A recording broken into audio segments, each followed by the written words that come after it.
নমস্কাৰ প্ৰিয় দৰ্শকবৃন্দ, আপোনালোক সকলোকে আমাৰ চেনেলৰ নতুন অন্য এটা ভিডিঅ'লৈ পুনৰবাৰ স্বাগতম জনাইছোঁ। প্ৰিয় দৰ্শকবৃন্দ, আমি আজি এই ভিডিঅ'টোৰ জৰিয়তে এটা অত্যন্ত গুৰুত্ব বিষয় আলোচনা কৰিবলৈ আগবাঢ়িছোঁ। দৰ্শকবৃন্দ, বিষয়টো হৈছে ভগৱানে কেনেধৰণৰ মানুহৰ ওপৰত সদায় কৃপাদৃষ্টি ৰাখে। গতিকে ভিডিঅ'টো শেষলৈকে চাব আৰু যদি ভিডিঅ'টো চাই ভাল পায় ভিডিঅ'টোত লাইক এটা দিব আৰু আমাৰ চেনেলটোলৈ যদি পোনপ্ৰথমবাৰৰ বাবে আহিছে তেনেহ'লে চেনেলটো ছাবস্ক্ৰাইব কৰি আমাকো অলপ আগবাঢ়ি যোৱাত সহায় কৰিব। প্ৰিয় দৰ্শকবৃন্দ, আজিৰ এই ভিডিঅ'টোৰ জৰিয়তে আমি আলোচনা কৰা বিষয়টো হৈছে ভগৱানে কেনেধৰণৰ মানুহৰ ওপৰত সদায় কৃপাদৃষ্টি ৰাখে। আমি সকলোৱে বিচাৰোঁ যাতে ভগৱানে আমাৰ সুখ দুখ বিপদ বিঘিনি আদি প্ৰতিটো মুহূৰ্ততে আমাৰ সৈতে থাকক, আমাক সহায় কৰক বা ৰক্ষা কৰক। আৰু কিন্তু আমাৰ মাজত বহুজনে ভগৱানক একান্ত চিত্তে পূজা প্ৰাৰ্থনা কৰাৰ পিছতো ভগৱানে বিপদৰ সময়ত তেওঁলোকে ৰক্ষা নকৰে বা সহায় নকৰে। আচলতে ইয়াৰ প্ৰকৃত কাৰণ ভগৱানেনো প্ৰকৃততে কেনে মানুহক সহায় কৰে। যদি আপুনি ভগৱানক বিশ্বাস কৰে, যদি আপুনি এই কথা জানিব বিচাৰে, তেন্তে আপুনি আজিৰ এই ভিডিঅ'টো খুব ধ্যান দি সম্পূৰ্ণকৈ চাব লাগিব। আৰু যদি ভগৱানক বিশ্বাস নকৰে তেন্তে এই কথাখিনি আপুনি শুনিলেও আপোনাৰ একো লাভ নহ'ব। এতিয়া কথাটো হ'ল, ভগৱানে কিয় প্ৰাৰ্থনা কৰাৰ পিছতো সহায় নকৰে আৰু কেনেধৰণৰ মানুহক প্ৰতিটো মুহূৰ্ততে ভগৱানে সহায় কৰে আৰু সঠিক পথেৰে আগুৱাই নিয়ে। আপোনাক আজি আমি এই তিনি ধৰণৰ মানুহৰ কথা ক'ম। এই তিনি ধৰণৰ মানুহেই ভগৱানক সুখ দুখ সকলো সময়তে লগ পায়। এই মানুহকেই ভগৱানে সুখে দুখে সংগ দিয়ে। আশা কৰিম আপুনি এই তিনিজনৰ ভিতৰত নিশ্চয় এজন। ভগৱান শ্ৰীকৃষ্ণই অৰ্জুনক অমূল্য জ্ঞান দিছিল। ভগৱান শ্ৰীকৃষ্ণই দিয়া সেই অমূল্য বাণী বা জ্ঞানেই আমি গীতা জ্ঞান বুলি মানি চলি আহিছোঁ। আমি এই জ্ঞানৰ ওপৰত নিৰ্ভৰ কৰিয়েই জীৱনটো আগবঢ়াই নিয়াটো অতি আৱশ্যক। বা সংকটৰ সময়ত বা বিপদৰ মুহূৰ্তত ভগৱানে কিদৰে তেওঁক ভক্তক উদ্ধাৰ কৰি বিপদ নাশ কৰে সেই কথাটো মন কৰিব। প্ৰথম কথাটো হৈছে ঈশ্বৰৰ প্ৰতি বিশ্বাস। আমি সকলোৱে মুখেৰে বহু কথাই কওঁ। আমি কওঁ যে ভগৱানক আমি বহুত বিশ্বাস কৰোঁ, কিন্তু আপুনি লক্ষ্য কৰিলে দেখিব যেতিয়াই আমি বেয়া পৰিস্থিতিৰ সন্মুখীন হওঁ, নিজকে চম্ভালিব নোৱাৰাৰ এক অৱস্থাৰ সন্মুখীন হওঁ বা আমাক যেতিয়া বিপদে সকলো ফালৰ পৰা হেঁচা মাৰি ধৰে, তেতিয়াই কিন্তু ঈশ্বৰৰ ওপৰত থকা আমাৰ বিশ্বাস হেৰাই যায়। আমি জীৱনত সন্মুখীন হোৱা সকলো বেয়া পৰিস্থিতিৰ বাবেই তেতিয়া ঈশ্বৰকে দোষাৰোপ কৰোঁ। সেই মুহূৰ্তত কিন্তু ভগৱানৰ নাম ল'বলৈও আমি পাহৰি যাওঁ। প্ৰথম অৱস্থাত আমি বিপদৰ পৰা উদ্ধাৰ কৰিবলৈ কিছুদিন ভগৱানক প্ৰাৰ্থনা কৰিলেও যেতিয়া সেই বিপদ ক্ৰমান্বয়ে বাঢ়ি গৈ থাকে, তেতিয়া ভগৱানৰ ওপৰত ভৰসা নাইকিয়া হৈ যায় আৰু প্ৰাৰ্থনা কৰিবলৈ আমাৰ মন নোযোৱা হৈ পৰে। মনত ৰাখিব, এনেধৰণৰ মানুহৰ ওপৰত কেতিয়াও ভগৱানৰ কৃপা দৃষ্টি নাথাকে। ভগৱানে সেইজনক সহায় কৰে যি বেয়া সময়তো ভগৱানক একেধৰণে পূৰ্বৰ দৰে আৰাধনা কৰে। যি যিমানেই জটিল সময় নাহক লাগে ভগৱানক প্ৰাৰ্থনা কৰিবলৈ কেতিয়াও পাহৰি নাযায়, তেওঁকহে ভগৱানে সকলো বিপদৰ পৰা ৰক্ষা কৰে বা তেওঁৰ ওপৰতহে ভগৱানৰ কৃপা দৃষ্টি থাকে। সেইজন মানুহৰ সংকটকালীন পৰিস্থিতিত ভগৱানে তেওঁৰ কাষত সাহস হৈ থিয় দিয়ে। তেওঁক সঠিক পথ দেখুৱাবলৈ, বিঘিনি নাশ কৰিবলৈ ভগৱানেই সকলো সময়তে অৱতাৰ গ্ৰহণ কৰে। আৰু ভগৱানে সেইবাবেই যিমানে বেয়া সময় নাহক, যিমানেই দুৰ্যোগ নাহক লাগে ভগৱানক কেতিয়াও স্মৰণ কৰিবলৈ এৰি দিব নালাগে। ভগৱানৰ ওপৰত বিশ্বাস ৰাখিব লাগে।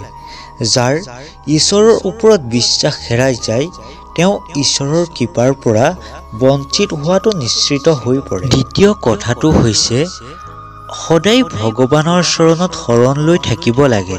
সৃষ্টিকৰ্তা, পালনকৰ্তা, বিনাশকৰ্তা আৰু সৰ্জনকৰ্তাৰ চৰণত আমি সদায় নিজকে অৰ্পণ কৰিব লাগে। কাৰণ ঈশ্বৰে আমাক সদায় ৰক্ষা কৰিছে। আজি আমি উশাহ লৈছোঁ, আজি আমি কথা পাতিছোঁ, সেয়া একমাত্ৰ ঈশ্বৰৰ ইচ্ছামতেই সম্ভৱ হৈছে। সেইবাবে আমি যদি সদায় নিজকে ভগৱানৰ চৰণত অৰ্পণ কৰোঁ তেতিয়া ঈশ্বৰে আমাৰ সকলো বিপদ, সকলো জটিল পৰিস্থিতিত আমাক সহায় কৰিব, ৰক্ষা কৰিব। কিন্তু বহু সময়ত দেখা যায় আমি যেতিয়া বিপদত পৰোঁ তেতিয়াহে ঈশ্বৰক স্মৰণ কৰোঁ আৰু যেতিয়া আমাৰ সন্মুখলৈ ভাল সময় আহে তেতিয়া কিন্তু আমি ভগৱানক স্মৰণ কৰিবলৈ পাহৰি যাওঁ। বৰ্তমান পৰিস্থিতিত মানুহ আধুনিক হৈছে আৰু আধুনিকতাৰ ধুমখুমীয়াত মানুহৰ সময়ো কম হৈ পৰিছে। আজিৰ যুগত আপুনি বহু এনেকুৱা মানুহ লগ পাব যিয়ে কৈ দিব পাৰে ঈশ্বৰক স্মৰণ কৰিবলৈ তেওঁলোকৰ সময়ে বা ক'ত। যদি আপুনি ভগৱানক অন্তৰৰ পৰা বিশ্বাস কৰে তেন্তে এই ভুল কেতিয়াও নকৰিব। আমি দিনটোৰ কোনোবা নহয় কোনোবা এটা সময়ত অন্তত 1 মিনিট হ'লেও ঈশ্বৰক স্মৰণ কৰাৰ এক অভ্যাস গঢ়ি তুলিব লাগে। সদায় এক নিৰ্দিষ্ট সময়ত নিজৰ ইষ্টদেৱতাক স্মৰণ কৰিবলৈ চেষ্টা কৰিব লাগে। তেতিয়া অৱশ্যেই জটিল পৰিস্থিতিৰ পৰা বাহিৰ হ'বলৈ ভগৱানে আমাক ৰাস্তা দিব। যিজনে সৰ্বদা ভগৱানক বিশ্বাস ৰাখি প্ৰতিটো খোজতে ভগৱানৰ নাম লৈ আগবাঢ়ে সি সদায় ভগৱানৰ নামতেই সকলো অৰ্পণ কৰি প্ৰতিটো কাৰ্যত আত্মনিয়োগ কৰে। এক প্ৰকাৰৰ এই ধৰণৰ মানুহ হৈছে ঈশ্বৰৰ প্ৰিয়পাত্ৰ হৈ পৰে। এই ধৰণৰ মানুহক ভগৱানে নিজৰ ভক্তৰূপে পালন কৰে। যাৰ বাবেই এই ধৰণৰ মানুহে বহু ডাঙৰ ডাঙৰ বিপদৰ সন্মুখীন হৈও সেই বিপদ ওফৰাই আগবাঢ়ি যাব পাৰে আৰু সেই বিপদ তেওঁলোকৰ পৰা দূৰতেই বিদূৰ হয়। তৃতীয়তে সেইজনক ভগৱানে সহায় কৰে যি নিস্বাৰ্থভাৱে ভগৱানক সেৱা কৰে। ভগৱানে কৈছে নিস্বাৰ্থভাৱে যি মোক সেৱা কৰিব মই তেওঁকহে প্ৰতি মুহূৰ্ততে সহায় কৰোঁ। কিন্তু আমি স্বাৰ্থপৰ, সেইবাবেই ভগৱানে আমাক সহায় নকৰে। কাৰণ আমি ভগৱানক প্ৰাৰ্থনা কৰিবই নাজানো। আমি কেৱল ফলৰ আশাতহে ভগৱানক প্ৰাৰ্থনা কৰোঁ। হে প্ৰভু, মোক যিকোনো প্ৰকাৰে এটা চাকৰি যোগাৰ কৰি দিয়া। হে প্ৰভু, নামঘৰলৈ এখন শৰাই আগবঢ়াইছোঁ, মই যাতে এইবাৰ পাছ কৰিব পাৰোঁ। হে ভগৱান, মই যদি এইবাৰ এই কামটোত সফল হওঁ তেন্তে মন্দিৰত এইটো বস্তু দান কৰিম। এইদৰে আমি ফলৰ আশাত ভগৱানক প্ৰাৰ্থনা কৰোঁ। যেতিয়া সেই ফল আমি লাভ নকৰোঁ তেতিয়াই আমি সেই প্ৰতিশ্ৰুতি পাহৰি যাওঁ। যদি ফল পাওঁ তেতিয়াহে দিম বুলি কৈছিলোঁ, এতিয়াতো সেই ফল নাপালোৱেই, গতিকে নিদিলেও হ'ব। এইদৰে ভাবি লৈ কথাটো পাতলাই থৈ দিওঁ। কিন্তু এয়া সঠিক নহয়।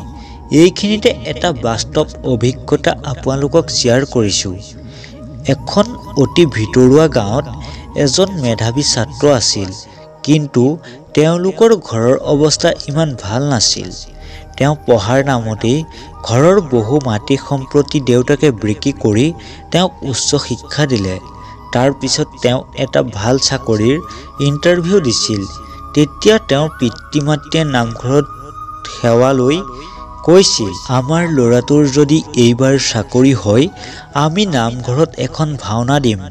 মানে ৰাজহুৱাকৈ জেঠ মাহত যিদৰে গাঁৱৰ নামঘৰসমূহত সভা ভাওনা হয় সেইদৰে তেওঁলোকে সম্পূৰ্ণ নিজা খৰচত ব্যক্তিগতভাৱে ভাওনা দিব। তাৰ পিছত সেই ছাত্ৰজনৰ এটা চাকৰি হ'ল, ভাল চাকৰি। চাকৰি পোৱাৰ আনন্দত তেওঁলোকে গাঁৱৰ ডেকা বুঢ়া সকলোকে মাতি ঘৰতে ভোজ ভাত খোৱালে। চাকৰি পোৱাৰ পিছত সেই ল'ৰাটোৱে বিয়াও পাতিলে। কিন্তু বছৰৰ পিছত বছৰ বাগৰি গ'ল। তেওঁলোকৰ ভাওনাখনৰ কথা মনতেই নপৰিলে। গাঁৱৰে দুই এজনে সোঁৱৰাই দিলেও তেওঁলোকৰ সেই কথাটো আওকাণহে কৰিছিল। শেষত সেই চাকৰি কৰা ল'ৰাটোৰ জীৱনত বিভিন্ন ধৰণৰ ঘটনা ঘটিবলৈ আৰম্ভ হ'ল। বিয়াৰ পিছত পিতৃ মাতৃৰ প্ৰতি থকা দায়িত্বখিনিও পালন কৰাটো দূৰৰে কথা, খবৰ এটা ল'বলৈও ল'ৰাজনৰ সময় নাইকিয়া হ'ল। তাৰ চাকৰিতো বিভিন্ন ধৰণৰ সমস্যাই মাজে মাজে দেখা দিবলৈ আৰম্ভ কৰিলে।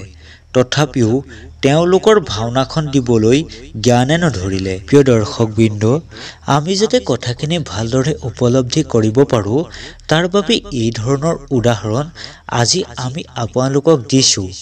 সেইবোৰ আমাৰ কাৰো ব্যক্তিগত কথা দিয়াৰ আমাৰ অধিকাৰ নাই। সেইবাবেই প্ৰিয় দৰ্শকবৃন্দ, আমি নিস্বাৰ্থভাৱে ভগৱানক সেৱা কৰাটো প্ৰয়োজন। আমি একো বিচাৰিবই নালাগে, মাত্ৰ নিজকে ভগৱানক সমৰ্পণ কৰিলেই ভগৱানে আমাক সঠিক বাটেৰে আগবঢ়াই নিব। কিন্তু আমি প্ৰাৰ্থনা কৰাৰ সময়ত এইখিনি পাহৰি নিজৰ স্বাৰ্থখিনিহে ভগৱানক প্ৰকাশ কৰোঁ। আমি ভগৱানক সেৱা ঠিকেই কৰোঁ, কিন্তু আমাৰ সেৱাত সদায় কিবা এটা নহয় কিবা এটা আশা সদায় লুকাই থাকে। আমাৰ প্ৰাৰ্থনাত কিবা এটা নহয় কিবা এটা কামনা বা বাসনা থাকে। কেৱল ভগৱানকেই নহয়, আমি মানুহক দান কৰাৰ সময়তো এইটো ভাবোঁ যে এওঁক দান দিলে ভগৱানে মোৰ ওপৰত ভাল কৰিব। সেইটোও এটা স্বাৰ্থই। মুঠতে প্ৰতিটো সময়তে আমি দানৰ বিনিময়ত কিবা এটা নহয় কিবা এটা প্ৰতিদান বিচাৰোঁ।